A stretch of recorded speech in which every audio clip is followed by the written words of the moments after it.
আসসালামু আলাইকুম। আমার নাম ইয়াসির ফাহামি। আমি এসেছি ইরান থেকে।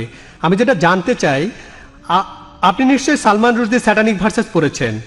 একজন মুসলমান হিসাবে কেউ বইটা পছন্দ করবে না। আপনি কি মনে করেন যে ইমাম খোমেনি যা করেছিলেন তিনি কি ফতোয়াটা দিয়ে ঠিক করেছিলেন? এটাই আমার মূল প্রশ্ন। ইমাম খোমেনি যা করেছিলেন ফতোয়া জারি সালমান রুশদির বিরুদ্ধে, সেটা কি ঠিক ছিল? আমি নেদারল্যান্ডস থেকে এসেছি। এখন আন্তর্জাতিক আইন ও মানবাধিকার নিয়ে কাজ করি। আমার দুইটা প্রশ্ন আছে। প্রথম প্রশ্ন হল, যে কেউ মুসলিম ও ক্যাথলিক পরিবারে বড় হয়েছে এবং নিজের ধর্মীয় পরিচয় নিয়ে বিভ্রান্ত, তাকে আপনি কি পরামর্শ দেবেন?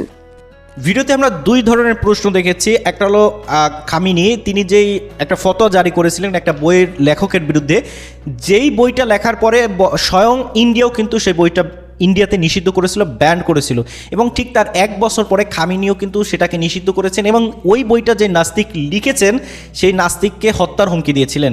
এবং এটা কিন্তু ইসলাম শুধুমাত্র মিষ্টি খাওয়ার ধর্ম বা সুন্দরভাবে মানুষকে আপোষ করার ধর্ম, বিষয়টা এরকম না।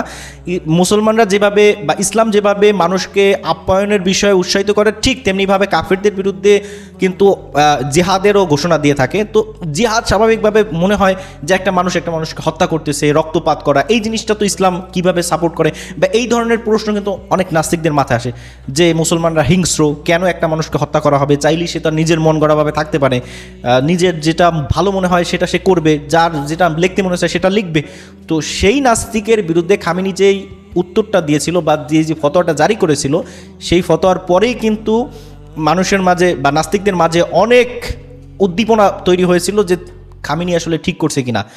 এর উত্তর এইবার ডক্টর জাকির নায়েক কীভাবে সুন্দরভাবে দিয়েছেন। এবং যদি একটা পরিবারে একজন মুসলমান হয় এবং তার বিয়ে হয়েছে মনে করেন খ্রিস্টানের সাথে, এমন অবস্থায় যদি কোনো সন্তান জন্ম নেয়, তাহলে সেই সন্তানের জন্য কী ধরনের উপদেশ রয়েছে ডাক্তার জাকির নায়েকের কাছে। চলুন এই দুইটা কঠিন প্রশ্নের উত্তর আমরা ডাক্তার জাকির নায়েকের কাছ থেকে শুনে আসি। ভিডিওটা একটু লাইক দিয়ে দেবেন। পুরো ভিডিওটা দেখলেই আপনার বিষয়টা বুঝে আসবে, তাই সম্পূর্ণ ভিডিওটি দেখার অনুরোধ জানাচ্ছি। চলুন আমরা পূর্ণাঙ্গ প্রশ্ন দুইটা এবং উত্তরগুলো একটু শুনে আসি ডাক্তার জাকির নায়েকের মুখ থেকে। ইমাম খোমেনি যা করেছিলেন ফতোয়া জারি সালমান রুশদির বিরুদ্ধে, সেটা কি ঠিক ছিল? আপনি প্রশ্ন করেছেন সালমান রুশদি সম্পর্কে ইমাম খোমেনি যে ফতোয়া জারি করেছিলেন সেটা ঠিক ছিল কিনা। আমার প্রশ্ন হচ্ছে, কেন ইমাম খোমেনি ফতোয়া জারি করলেন এক বছর পরে? যে দেশ সবার আগে সালমান রুশদির স্যাটানিক ভার্সেস নিষিদ্ধ করেছিল সেটা ইন্ডিয়া। আর আমি এই কাজটার জন্য রাজীব গান্ধীকে অভিনন্দন জানাই। কেন ইমাম খোমেনি সালমান রুশদিকে হত্যা করার ফতোয়া দিলেন এক বছর পরে? কারণ তাকে নিয়ে কোনো খবর হচ্ছিল না। সবই রাজনীতির খেলা। আপনি যদি ফতোয়া দিতে চান আপনি সেটা দেবেন। বইটি পৃথিবীর বিভিন্ন দেশে সমালোচিত হয়েছে, অনেক দেশ নিষিদ্ধ করেছে, আর তিনি ফতোয়া দিলেন তাকে হত্যা করতে হবে। ঠিক না ঠিক সেটা পরের কথা। এটাই হচ্ছে রাজনীতির খেলা, রাজনৈতিক সুবিধা, এইসবই রাজনীতির খেলা। কিন্তু রাজীব গান্ধী যা করেছিলেন হয়তো তিনি এটা জানতেন না। আমি আগেও এই স্যাটানিক ভার্সেস নিয়ে কথা বলেছি, যদিও বইটা ইন্ডিয়াতে নিষিদ্ধ। আমি বইটা পড়েছি, হয়তো জানেন সালমান রুশদি বলে যে সে মুসলমান ছিল, সে কাউকেই বাদ দেয়নি। তার বইতে সে রানী এলিজাবেথকে ছোট করেছে। আর সেই একই ব্রিটিশ সরকার এক আমেরিকান লেখকের বই নিষিদ্ধ করেছে অশ্লীল শব্দ ব্যবহারের জন্য, father, uncle, cousin, king, Margaret থ্যাচারকে উদ্দেশ্য করে। আর এই সালমান রুশদি শব্দটাকে আরো ভয়াবহ করলো আইএনজি যোগ করে। তারপরেও বইটা খুব জনপ্রিয়। তাহলে একজন আমেরিকান লেখক, তার বইটা নিষিদ্ধ হলো 4টা অক্ষর থ্যাচারকে বলার জন্য, আর এই লোক সালমান রুশদি সেটাকে ভয়াবহ করলো আইএনজি দিয়ে, সেই একই মার্গারেট থ্যাচারকে উদ্দেশ্য করে। কিন্তু সে পেল পুরস্কার কেন? কারণ সে ইসলামের নিন্দা করেছে। এতে তারা খুব খুশি। আর আপনি কি জানেন সে বাদ দেয়নি রাম সীতাকেও? এদেরকে শ্রদ্ধা করে বেশিরভাগ ইন্ডিয়ান, তাদেরকেও ছোট করেছে। আমি শব্দটা আর বলতে চাই না, সে তাদেরকেও ছোট করেছে, তাদেরকেও ছাড়েনি। আর অনেক লোকই সেটা সমর্থন করে। তাই রাজীব গান্ধী সম্ভবত জানতেন না, কিন্তু পরে তিনি বইটা পড়ে বুঝতে পেরেছেন যে কাউকেই সেখানে বাদ দেওয়া হয়নি। তাহলে কেউ যদি সবসময় নিন্দা করে, পবিত্র কোরআনে সূরা মায়দার 33 নম্বর আয়াতে উল্লেখ আছে যে যদি কোনো ব্যক্তি আল্লাহর বিরুদ্ধে যুদ্ধ করে আর তার নবীর বিরুদ্ধে, অনেকগুলো পদ্ধতি আছে।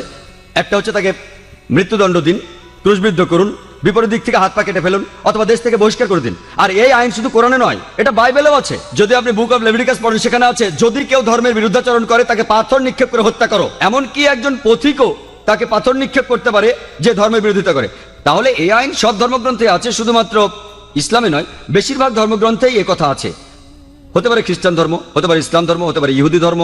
স্রষ্টার বিরোধিতা যদি নিশ্চিতভাবে ঈশ্বরের বিরোধিতা করা হয়, অন্য কোনো দেশে সীমা নাই। আমরা এখান থেকে ফতোয়া দিতে পারি না যে তাকে হত্যা করা হবে ইত্যাদি। যদি সেই দেশে ইসলামের আইন থাকে, কেউ স্রষ্টার বিরোধিতা করলে তার জন্য নির্দিষ্ট আইন এবং কিছু নিয়ম কানুন আছে। কিন্তু রাজনীতিবিদরা যা করেন, মুসলমান রাজনীতিবিদ হোক অথবা অমুসলমান রাজনীতিবিদ হোক, আমি দুঃখিত, আমি কোনো রাজনীতিবিদকে ছোট করতে চাচ্ছি না, সবাই না হলেও আমি বলবো বেশিরভাগ, আপনি দেখবেন তারা নিজেদের সুবিধার জন্য আপোষ করছে। আর ঠিক এই কারণেই বলা হয়ে থাকে যে ধর্ম আর রাজনীতি দুটো আলাদা জিনিস, কিন্তু তারা ধর্মকে ব্যবহার করে হাতিয়ার হিসেবে খ্যাতি অর্জনের জন্য। মানুষ এই কাজটাই করে। আমাদের বোঝা উচিত যে ফতোয়া দিয়েছিলেন খোমেনি, আমার মতে এটা রাজনৈতিক ফায়দা লুটারি কৌশল। কিন্তু বইটা নিষিদ্ধ করেছিলেন রাজীব গান্ধী, সেটা ঠিক ছিল। তিনি নিষিদ্ধ করেছিলেন প্রথম, আর এখন এই নিষেধাজ্ঞা তুলে নেওয়া হচ্ছে। আমি জানি না এই নিষেধাজ্ঞা আছে না তুলে নিয়েছে। এই নিষেধাজ্ঞা তুলে নেওয়ার জন্য দাবি, আশা করি আপনি উত্তরটা পেয়েছেন। আমি নেদারল্যান্ডস থেকে এসেছি। এখন আন্তর্জাতিক আইন ও মানবাধিকার নিয়ে কাজ করি। আমার দুইটা প্রশ্ন আছে। প্রথম প্রশ্ন হল, যে কেউ মুসলিম ও ক্যাথলিক পরিবারে বড় হয়েছে এবং নিজের ধর্মীয় পরিচয় নিয়ে বিভ্রান্ত, তাকে আপনি কি পরামর্শ দেবেন? আমার নাম সুরাইয়া। সুরাইয়া, হ্যাঁ, তাহলে আপনি মুসলিম? আমার বাবার দিক থেকে হ্যাঁ। বোনটি খুব ভালো প্রশ্ন করেছেন। তিনি নেদারল্যান্ডস থেকে এসেছেন এবং বর্তমানে আন্তর্জাতিক আইন ও মানবাধিকার নিয়ে কাজ করছেন। তার দুটি প্রশ্ন ছিল। প্রথম প্রশ্নটি হলো, যদি কেউ মুসলিম ও ক্যাথলিক পরিবারে বড় হয় এবং নিজের ধর্মীয় পরিচয় নিয়ে বিভ্রান্ত থাকে, তাকে আমি কি পরামর্শ দিতে পারি? তাহলে আপনার বাবা মুসলিম ছিলেন, হ্যাঁ, আর আপনার মা খ্রিস্টান ছিলেন। হ্যাঁ, ক্যাথলিক। ক্যাথলিক, তাহলে আপনি আপনার ধর্মীয় পরিচয় নিয়ে কিছুটা বিভ্রান্ত, তাই না? আপনি জানতে চান কি করবেন? হ্যাঁ, আমি আপনাকে বলবো, আপনি ইসলাম আর খ্রিস্টান ধর্ম দুটো ধর্মের মধ্যে তুলনামূলকভাবে পড়াশোনা করেন। যখন আপনি দুটো ধর্ম ভালোভাবে জানবেন, তখনই দেখবেন কোনটা সত্য, কোনটা বেশি যৌক্তিক। তারপর সেই ধর্মটি গ্রহণ করেন যেটা আপনার কাছে বেশি সঠিক মনে হবে। ঠিক আছে। আপনি এমন একটা অবস্থানে আছেন যেখানে আপনার বাবা একজন মুসলিম এবং আপনার মা একজন ক্যাথলিক। হ্যাঁ, আপনার বাবা কি নামাজ রোজা করতেন, মানে প্র্যাকটিসিং মুসলিম ছিলেন? হ্যাঁ ছিলেন। তিনি মারা গেছেন? না না, এখন বেঁচে আছেন। তাহলে তিনি আগে প্র্যাকটিস করতেন, এখন আর তেমন করেন না। ঠিক তাই। আর আপনার মা এখনো প্র্যাকটিসিং ক্যাথলিক। হ্যাঁ, মাশাআল্লাহ, তাহলে বুঝতে পারছি যে আপনি হয়তো আপনার মায়ের কাছ থেকে খ্রিস্টান ধর্ম বেশি শিখেছেন, তাই না? না, উল্টোটা। আমি জীবনের বেশিরভাগ সময় বাবার সঙ্গে ছিলাম। তিনি আমাকে ইসলাম সম্পর্কে অনেক কিছু শিখিয়েছেন। মাশাআল্লাহ, খুব ভালো। তাহলে আপনি ইসলামও জানেন, খ্রিস্টান ধর্মও কিছুটা জানেন। আপনি কি কখনো দুই ধর্মের মধ্যে তুলনা করেছেন? হ্যাঁ, করেছি। তাহলে কোনটা আপনার কাছে বেশি ভালো লেগেছে? আমার বাবারটা। মাশাআল্লাহ, আপনার বাবার ধর্ম আপনার ভালো লেগেছে। বোন, একটা বিষয় খুব স্পষ্ট, যদি আপনি মুসলিম হন, তাহলে আপনাকে যীশু খ্রিস্ট আলাইহিসসালাম সম্পর্কে একটুও খারাপ কথা বলতে হবে না। আগেও বলেছি, ইসলামই একমাত্র অখ্রিস্টান ধর্ম যা যীশু খ্রিস্টে বিশ্বাস করাকে বিশ্বাসের একটি মৌলিক স্তম্ভ বলে গণ্য করে। বোন, আমি আরো জানতে চাই যে আপনি নিজেকে মুসলিম মনে করেন, খ্রিস্টান মনে করেন, নাকি দুই ধর্মের মিশ্র ভাবেন? আমি আমার পারিবারিক পটভূমি ব্যাখ্যা করেছি, কারণ আমি মনে করি যদি আমি কোনো এক ধর্মে নিশ্চিত হই তাহলে আমি ব্যর্থ হব। ওহ, আপনি মনে করেন যদি কোনো এক ধর্মে নিশ্চিত হন তাহলে আপনি ব্যর্থ হবেন? ঠিক তাই। তাহলে বোন, আমার বিশ্লেষণ হলো, আপনি ইসলাম বা খ্রিস্টান ধর্ম দুটোর কোনোটাকে আসলে ভালোভাবে জানেন না। ঠিক আছে। কারণ যদি আপনি সত্যিকারই যে কোনো একটাকে ভালোভাবে জানতেন, তাহলে নিশ্চয়ই একটাকে গ্রহণ করতেন। ঠিক আছে। এটা শুধু আমার বিশ্লেষণ, আমি ভুল হলেও পারি, আর আমি আপনার অনুভূতিতে আঘাত দিতে চাই না। না না, ঠিক আছে। তবে আমার মতে, যদি আপনি সত্যিকারের দুটির যে কোনো একটাকে ভালোভাবে জানতেন, তাহলে সেটাতে নিশ্চিত থাকতেন। এখন আসুন আমি বিষয়টা ব্যাখ্যা করি। ইসলামই একমাত্র অখ্রিস্টান ধর্ম যেখানে যীশু খ্রিস্টে বিশ্বাস রাখা ইমানের একটি অংশ। এখন যদি আপনি খ্রিস্টান হন আর চার্চের শিক্ষা অনুযায়ী চলেন, তাহলে আপনাকে নবী মুহাম্মদ সাল্লাল্লাহু আলাইহি ওয়াসাল্লামে বিশ্বাস করতে হবে না, তাই তো? যদি আপনি আপনার মা যা শিখিয়েছেন সেটাতে অটল থাকেন। হ্যাঁ, সঠিক? হ্যাঁ। তাহলে যদি আপনি একজন কট্টর খ্রিস্টান হন, আপনি বলবেন মুহাম্মদ সাল্লাল্লাহু আলাইহি ওয়াসাল্লামকে মানার দরকার নেই, তাহলে এতে আপনার মুসলিম বাবার কষ্ট হবে, তাই না? হ্যাঁ। আর যদি আপনি একজন অনুশীলনকারী মুসলিম হন, তাহলে আপনার মাকে কষ্ট দিতে হবে না। কারণ ইসলামও যীশু খ্রিস্টে বিশ্বাস করে। কোনো মুসলমান নয় যদি সে যীশু খ্রিস্ট আলাইসাল্লামকে বিশ্বাস না করে। আমরা বিশ্বাস করি যে তিনি ছিলেন আল্লাহর অন্যতম একজন মহান রাসূল। আমরা বিশ্বাস করি যে তিনি কোনো পুরুষ ছাড়া আল্লাহর ইচ্ছায় অলৌকিকভাবে জন্ম নিয়েছেন। অনেক আধুনিক খ্রিস্টান এটা মানে না, কিন্তু ইসলাম এটা বিশ্বাস করতে বাধ্য করে। আমরা আরো বিশ্বাস করি যে তিনি আল্লাহর অনুমতিতে মৃতদের জীবিত করেছেন, অন্ধ কুষ্ঠরোগীদের সুস্থ করেছেন। আসলে মুসলমানরা কোরআনে যীশু খ্রিস্ট আলাইসাল্লামকে খ্রিস্টানদের বাইবেলের তুলনায় বেশি সম্মান দেয়। আপনার মা কি যীশু খ্রিস্ট আলাইসাল্লামের নাম নেওয়ার পরে বলেন আলাইহিসসালাম? না। আমি বলি ঠিক না? ঠিক। এবং আপনার বাবাও হয়তো বলতেন, তাই না? হ্যাঁ। তাহলে বলুন, কে যীশু খ্রিস্ট আলাইসাল্লামকে বেশি সম্মান করে? ইসলাম। ঠিক বলেছেন। তাই সিদ্ধান্তটা খুব সহজ। যদি আপনি মুসলিম হন তাহলে আপনি কি যীশু খ্রিস্ট আলাইসাল্লামের উপর বিশ্বাস রাখতে হবে। আপনি কি জানেন অনেক খ্রিস্টান আছেন যারা যীশু খ্রিস্ট আলাইসাল্লামে বিশ্বাসী করেন না? হ্যাঁ। তারা যীশু খ্রিস্ট আলাইসাল্লামকে সম্মান করে না। কিন্তু আপনি একজন মুসলমানও খুঁজে পাবেন না যে বলবে আমি যীশু খ্রিস্ট আলাইসাল্লামকে সম্মান করি না। যদি কেউ এমন বলেন তাহলে সে মুসলমানই থাকবে না। আপনি কি এটা জানেন? হ্যাঁ। ঠিক তাই, মুসলিম যীশু খ্রিস্ট আলাইসাল্লামকে অসম্মান করতে পারে না। তার নাম নেওয়ার পর আমাদের বলতে হয় আলাইহিসসালাম। সাধারণ কেউ ভুলে না বললে হয়তো ক্ষমা পেতে পারেন, কিন্তু আমি একজন জ্ঞানের ছাত্র হিসেবে আমাকে অবশ্যই তাকে সম্মান করতে হবে। হ্যাঁ। তাহলে দেখুন, ইসলামকে সঠিকভাবে বুঝলে দেখা যায় যে ইসলাম খ্রিস্টান ধর্মের অনেক মূল শিক্ষা ধারণ করে। বেশিরভাগ খ্রিস্টান বিশ্বাস করে যীশু খ্রিস্ট আলাইহিসসালাম নিজেকে ঈশ্বর বলেছেন অথবা তিনি ঈশ্বরের পুত্র, কিন্তু মুসলমানরা এতে একমত না। এবং তুলনামূলক ধর্মতত্ত্বের ছাত্র হিসেবে আমি যে কোনো খ্রিস্টানকে চ্যালেঞ্জ করছি, বাইবেলের কোনো জায়গা থেকে আমাকে একটা স্পষ্ট উক্তি দেখান যেখানে যীশু খ্রিস্ট আলাইহিসসালাম নিজেই বলেছেন যে আমি ঈশ্বর, অথবা বলেছেন আমার পূজা করো। যদি কোনো খ্রিস্টান বাইবেল থেকে এমন একটা স্পষ্ট এবং সুস্পষ্ট বাক্য দেখাতে পারেন, তাহলে আমি ডাক্তার জাকির নায়েক এখনই খ্রিস্টান ধর্ম গ্রহণ করতে প্রস্তুত। আপনি যদি বাইবেল পড়েন, যীশু খ্রিস্ট নিজেই বলেছেন যে আমার পিতা আমার চেয়ে মহান, আমার পিতা সবার চেয়ে শ্রেষ্ঠ। It's mentioned in the Gospel of Matthew chapter number 12 verse number 28. যীশু খ্রিস্ট বলেন আমি ঈশ্বরের আত্মা দিয়ে শয়তান তাড়াই। In the Gospel of Luke chapter number 11 verse number 20, Jesus Christ peace be upon him says. আমি ঈশ্বরের আঙুল দিয়ে শয়তান তাড়াই। It's mentioned in the Gospel of John chapter number 5 verse number 30. যীশু খ্রিস্ট স্পষ্ট বলেন আমি নিজে থেকে কিছুই করতে পারি না, যেমন শুনি তেমনি বিচার করি। আমার বিচার ন্যায়, কারণ আমি নিজের ইচ্ছা নয় বরং যিনি আমাকে পাঠিয়েছেন তার ইচ্ছা অনুসরণ করি। যদি কেউ বলে আমি নিজের ইচ্ছা নয় বরং সর্বশক্তিমান ঈশ্বরের ইচ্ছা অনুসরণ করি, তাহলে সে একজন মুসলিম। অতএব যীশু খ্রিস্ট নিজেই বাইবেলে বলেছেন যোহান 5:30 অনুযায়ী যে তিনি এক অর্থে মুসলিম, অর্থাৎ আল্লাহর ইচ্ছার প্রতি আত্মসমর্পণকারী। It's mentioned in the Gospel of Matthew chapter number 5 verse number 17-20. Jesus Christ peace be upon him says. তিনি বলেন মনে করো না যে আমি আইন বা নবীদের ধ্বংস করতে এসেছি, আমি ধ্বংস করতে আসিনি বরং পূর্ণ করতে এসেছি। যে কেউ আদেশ ভঙ্গ করবে আর মানুষকে তা শেখাবে তাকে স্বর্গে ক্ষুদ্রতম বলা হবে, আর যে আদেশ মানবে আর মানুষকে মানাতে শেখাবে স্বর্গে মহান বলা হবে। তিনি আরো বলেন যদি তোমাদের ধার্মিকতা পণ্ডিত ধর্মপ্রাণ লোকের চেয়ে বেশি না হয় তবে তোমরা স্বর্গে প্রবেশ করতে পারবে না। এই কথাগুলো বাইবেলের কিং জেমস ভার্সনে লালুক্ষরে লেখা, অর্থাৎ যীশু খ্রিস্টের নিজ মুখের কথা। It's mentioned in the Gospel of John chapter number 14 verse 24. Jesus Christ peace be upon him says. তোমরা যে কথা শুনছো তা আমার নয় বরং যিনি আমাকে পাঠিয়েছেন আমার পিতার। It's mentioned in the Gospel of John chapter number 17 verse number 3. তুমি একমাত্র সত্য ঈশ্বর এবং যীশু খ্রিস্ট যাকে তুমি পাঠিয়েছো। It's clearly mentioned in the book of Acts chapter number 2 verse number 21. হে ইসরায়েলের লোকেরা শোনো, নাসরাতের যিশু একজন মানুষ যাকে আল্লাহ তোমাদের মাঝে পাঠিয়েছেন অলৌকিক কাজ ও নিদর্শনের মাধ্যমে। অর্থাৎ যীশু খ্রিস্ট ছিলেন আল্লাহর নবী যার মাধ্যমে আল্লাহ অলৌকিক কাজ করিয়েছেন। তাই যদি আপনি ইসলাম গ্রহণ করেন আপনাকে যীশু খ্রিস্টকে ভালোবাসতে হবে এবং শ্রদ্ধা করতে হবে। ঠিক আছে। এখন যদি যে যীশু খ্রিস্টের শিক্ষা মেনে চলে তাহলে আমি বলবো একজন সত্যিকারের মুসলিম একজন খ্রিস্টানের চেয়ে অনেক বেশি খ্রিস্টান। অন্যদিকে মুসলিমরা সবাই এটা পালন করেন।